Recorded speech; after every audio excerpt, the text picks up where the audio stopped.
by mental gymnastics, I mean just keeping myself sane. Okay, fair enough. I don't think anyone even reacted. It's just like, oh, Winston's jumping our Widow? Yeah, good luck over there, buddy. I don't think anyone moved an inch. Ambitious. I respect it. Heroes never die. Now I truly feel alive. Okay, fair enough. Also, I just realized my tank is playing Mauga. That guy needs to be executed immediately. My bite is fatal. Why is Mauga hate so big now? All tanks are better than him. First off, that's not true. Second off, fuck. Second off, the character is a poorly designed piece of shit character that literally encourages brainless gameplay in which you just sit there and shoot the other tank. There's very little skill expression. It's legitimately a dumbass character for dumbasses. And it is literally brain shackling. Like, it literally shakes the inside of your noggin. Trying to be like, you know, hey, is this something I actually want to do with my life? Absolutely not. I'd legitimately rather eat glass than fucking sit here and listen to and as you're both at this 2 inches away from each other, not able to kill each other, go and you legitimately don't die. Neither of you die until you're either acted on by an outside force, otherwise known as an anonade, or two, you run out of bullets. Do you know how many clips I've seen of two Maugas that stand there and they don't fucking die? They legitimately don't die until one of them dies, and then one of them dies, the other one instantly explodes. It is brainless, dumbass, shit tier, poorly designed character. Sorry, the identity of the character, like the fun, like fun big dude. Yeah, that's cool. That's lore side. Put that to the side. I'm talking the gameplay loop. It is fucking horrendous. It is fucking horrendous. It is legitimately, like, arguably might be the worst hero they've ever released in terms of gameplay loop. The only thing that rivals it is potentially Lifeweaver. But at least Lifeweaver, you know what you're getting into in that case, and it's like, Lifeweaver's never going to be meta unless they just break his numbers. Mauga can become meta depending on like what they do with his E at any moment. It's not one-dimensional. One-dimensional means that they're only good at one thing. He's good at many things, but the things that when he's good at it, it all involves one thing, doing one thing to one player. Without said player on the battlefield, they legitimately just stand there 95% of the time. But they also feel unkillable because they have so much health and so much armor. So it's not fun for the Mauga player, it's not fun for the other people. It's really not that complicated. Ow, ow, stop shooting at me. Thank you. Thank you. He isn't that hard to kill. Dude, you could say he's not that hard to kill to literally any character in the game. Literally any character in the game at any time. I could literally shit on you on any character on almost any time, any place. Besides, like, obviously, like, I mean, hell, even Mercy's hard to kill. Lifeweaver can be hard to kill. Ana can be hard to kill. Break can be hard to kill. Ryan can be hard to kill. Orisa can be hard to kill. But you can also sit there and say, oh, they're not that hard to kill. Like, dude, it's so subjective. Like, yeah, no shit. You're playing in silver and you're running Lifeweaver Moira and you're just standing there looking at each other. You know, it's like, oh shit. You know, he's not that threatening. But like, if you're not doing that, like, get away from me. Destroy them, Bob. And then kind of gameplay in our game, when I play tank, you know, I'm a support main. Well, here's the thing, okay? If you're talking pro side, the thing that breaks him more than anything is his E. The team AoE lifesteal around. That's what breaks it, more than anything. If you're talking about from a gameplay loop, his gameplay loop is fucking terrible. Because, like you said, he's not that hard to kill. Especially when there isn't another tank standing. If there is another tank standing there, Mauga's only option at especially a high level play where people actually hit headshots, their only option is to sit there and shoot the other tank. And the game is now designed so tanks don't explode, which is a good thing. But that means you're not getting any limbs, you're not getting any kills. You're just gonna sit there until you run out of 300 bullets.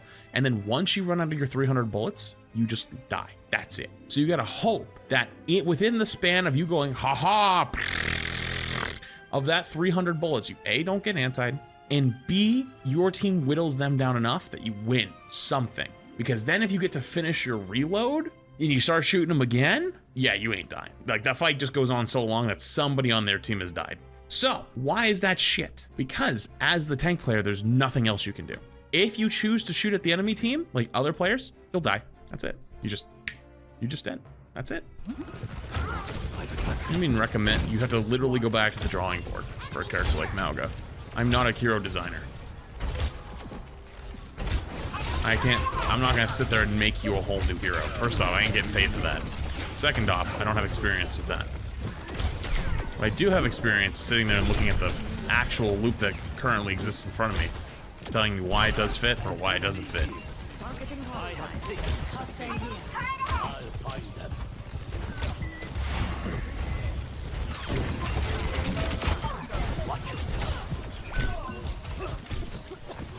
Hey, you shield off my kill on the turret, you bitch. This entire kit. Well, yeah, I guess. It's not even like a hate, it just legit, I mean, it is actually, but it just doesn't make sense. Like, it just, the gameplay loop does not work in a healthy way. Same thing with Lifeweaver. Like, people love Lifeweaver, he's a great character.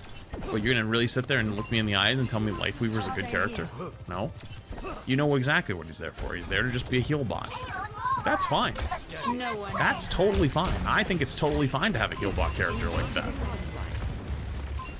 The reason why I don't think it's fine for a character like Mauga, though, is because he's not just like a... You're not like, well, the healer does healing. The tank does tanking. He's not really doing the tank does tanking. The tank, in this case, doing his tanking is just to ruin the other guy's experience. Lifeweaver, the only person's experience Lifeweaver ruins is your teammates, you know? Most players don't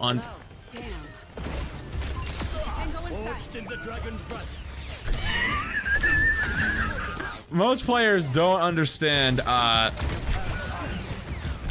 their heroes work, right? Like, most players are not good at the game, right? Like, even in GM, right? Players are not good at the game. I'm not that good at the game compared to, like, some people, right? But here's the difference, okay? Here's the big difference. I'm a tank player. I have a very different perspective of the game. My perspective of the game is fundamentally much more different than other players because of that. And if you've ever watched the Group Up podcast where we do like a bunch of tank players versus other roles, typically we're actually pretty aligned other than very small differences. Like, typically they're pretty aligned. Like, they're like, we can nerf it. Like, whenever they talk about buffs and nerfs, we always almost talk about nerfs for tanks.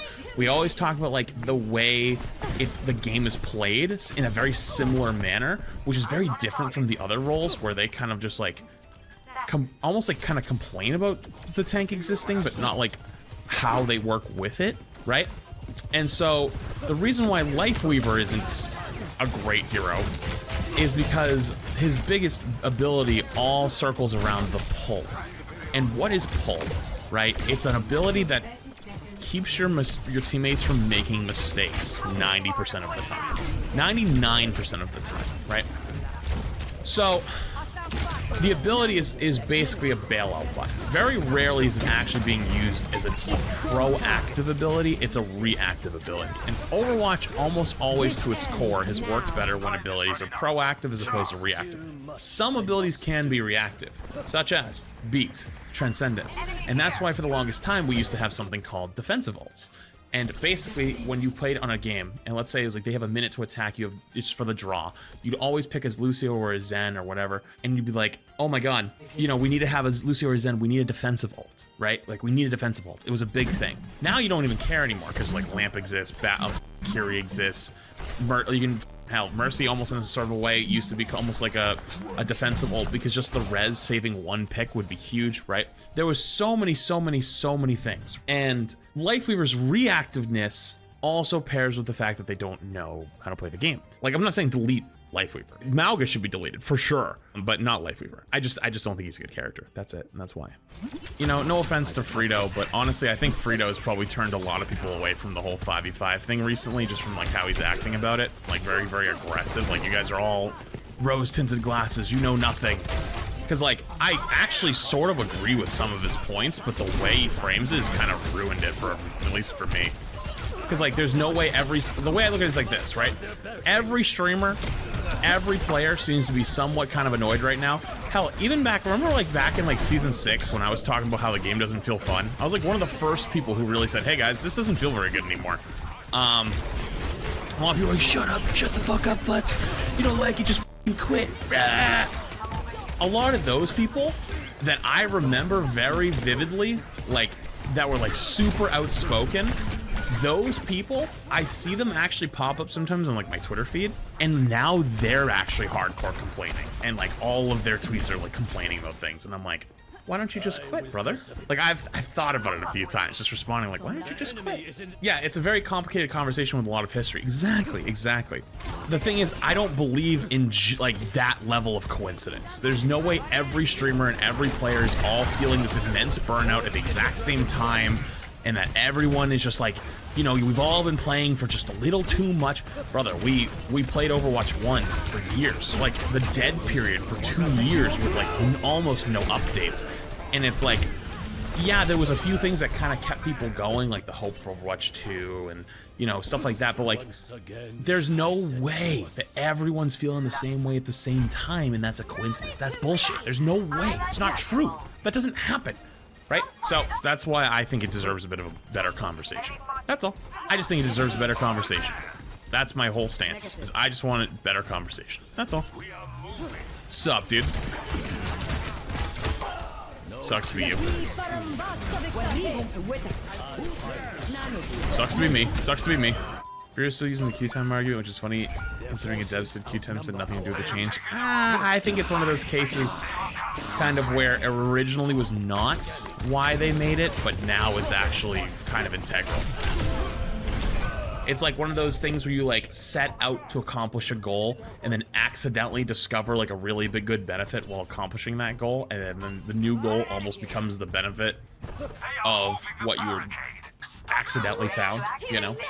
I mean, like, don't get me wrong, I was queuing last night, and I'm not, like, super high rank. I'm, like, low GM right now, and all of me and car queues were, like, 10 minutes long.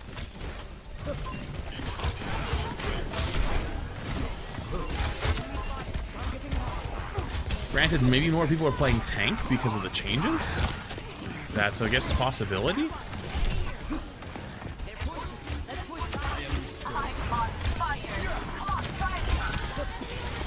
Come, robot. There is much to be done. The robot has been taken. Just keep jumping up and over. You can't kill me. Oh, how'd he get punched? Wasn't me.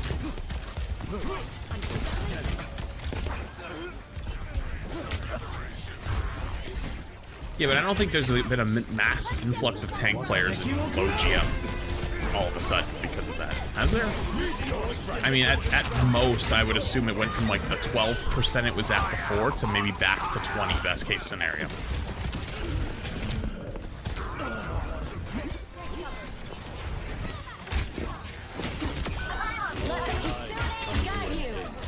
That guy hates me.